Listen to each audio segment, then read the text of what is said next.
Bende kwan mondo ng'anyo gi kowe nikech gin bende gitiyo gi State House. Giwacho ni ng'anyo no ok dhi konyo duoko nengo mar ngima piny nikech sirikal wacho ni gimbe gin gi chenro moko achiel ariyo adek. To chenro gi okune ka giromo nikech nyocha giwachonwa ka ni oduma gibro kelo tan 900. Ochele gibro kelo tan 600. Sani seche mowuoye ni jatend migawo mar pith nowacho ni gisekelo oduma tan 1300. Mchele osedonjo tan 43. Joma seyo wacho ni sirikal temo en mani une mokudwa miyo gi thuolo mar mondo mi giduok nengo mar ngima piny. Mokwongo nyaka ing'e Trevor ni gik ma wagore ne gin gik moko adek. Mokwongo wagore ne bech nengo mag gik moko mondo odhi piny. To mondo mi nengo mag gik moko odhi piny, nitie gik mang'eny ma nyaka tim. To moloyo en ni kane ji odhi e yiero ma higa mokalo, kikundi ka kikundi, jo Kenya Kwanza ma party maduong' e gen UDA, to gi jo Azimio ma party maduong' kuom gen ODM, ne nigi manifestos maggi. Manifestos mane giwacho gi eki ne nigi mkakati maggi. Chalo kaka kigero ot. Kigero ot ichako gi foundation. To kiloso foundation no endo ko iwacho ni yawa. Dala wapo gero od ni endi nikech foundation maloso ni endi nigi slab motegno. To foundation maloso ni endi iloso kuom ndalo 2 kana ndalo 3 dwe achiel. Koro kane osetim yiero to sirikand ni ndio donje iye. Ne giwacho ni nitiere kaka ne gidhi make sure ni weche mag kothe gi chiemo odok piny, weche mag mafuta odok piny within 100 days, ndalo 100. Ndalo 100 no nodhi mokalo, wago chino medgi ndalo kendo dweche moko 6. Ochako medgi dweche 6 mochako chopo sani endi. Sani endi jogane kancha Ruto nowacho ni ochako medgi higa 1. Manyiso ni gin jogo eko madwa tugo gi pach japiny. Tingeni emomiyo nyisi ni ng'anyo ni endi ok en mana mani ni mar oganda Luo kata oganda jo Azimio kendgi matime. En kana jogo eko matiyo manogone jo Kenya Kwanza ombulu. Ka luwore gi statistics mana nyisi chande, manyiso ni kuom ji 10 manogocho ne Ruto ombulu, ji 6 oseweye kendo jogo 6 go eko nie ng'anyo.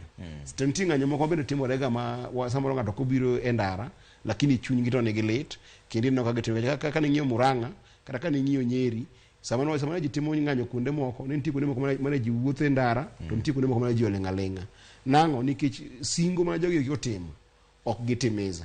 Koro mana achiel kuom weche mag nengo moidho mar ngima. Kaso mar ariyo en wach mar IEBC. Itoneno kaka nyicha sirikand ni endi otiyo gi wach mar IEBC. Piny owacho ncho mokwongo okawo jo commissioners 4 kande motimore tim mok tim ne ng'ata ng'ata. Ka oket jo IEBC ji 7 to katiba mar dwaro ni koponi idhi non bura ka ido kigo ombulu tiwacho ni joma ng'eny ema idhi gi chikgi to ne nitie ji 4 e ndalo yiero chande mano wacho ni ombulu odhi korka jakom Baba Raila Amolo Odinga. Kaso ji 3 to odhi korka ng'o? Korka Ruto. Kaso nikiro ni ji 4 gi ema koro iketho tije igologi tije ok nyal digi sirikal kendo ichuno gi magi resign mama sit kendo sani koro odhi e tribunal mano koloso makare mokethore.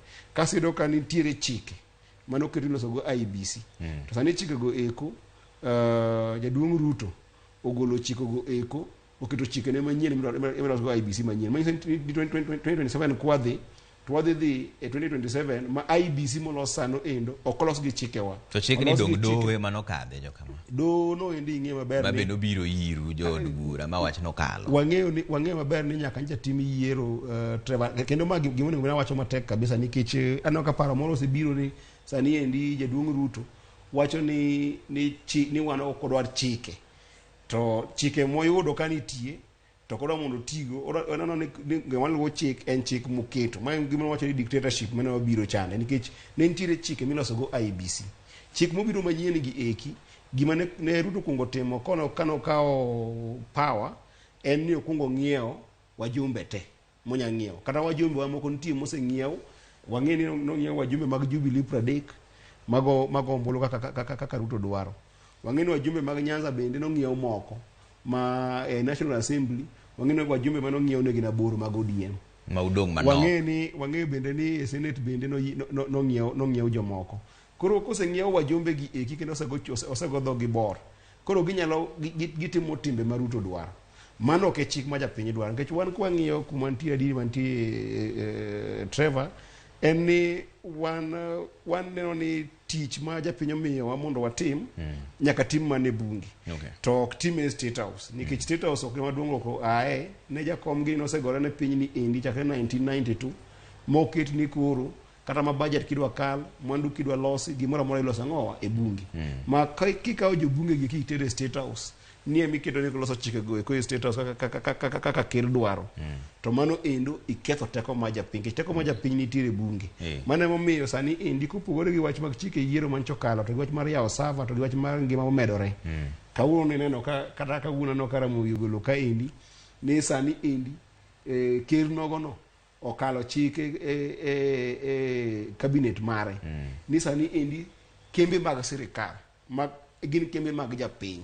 Nikech kembe mag sirikal gi eki nitie kuma ne sirikal oketo pesa mong'iew golo, to nitie kuonde moko bende japiny mano golo lo mondo los go kembe gi eki. Ni sani koro kembe go eko ibro usi maduonde japiny ok owinji e od bura miluongo ni parliament. To magi gik mana chako wacho kata chon kan wachako higa na chako kwero ni yawa mtindo mwaneno ka dhi mbele kani endi kendo jakom be nokwero jopiny ni mtindo mwana wuok ni mbunge mari miyiero miyo teko ma dhi od bura ni nyisi ni odhi kawo development e State House, odhi miyo sirikand ni power to gi president power ma onge go makatibo dagi makoja jaka kala chike magidwaro. Te ko waneno koro kembe wa bende koro idhi usi ka onge gimwa nyalo timo. To gini wacho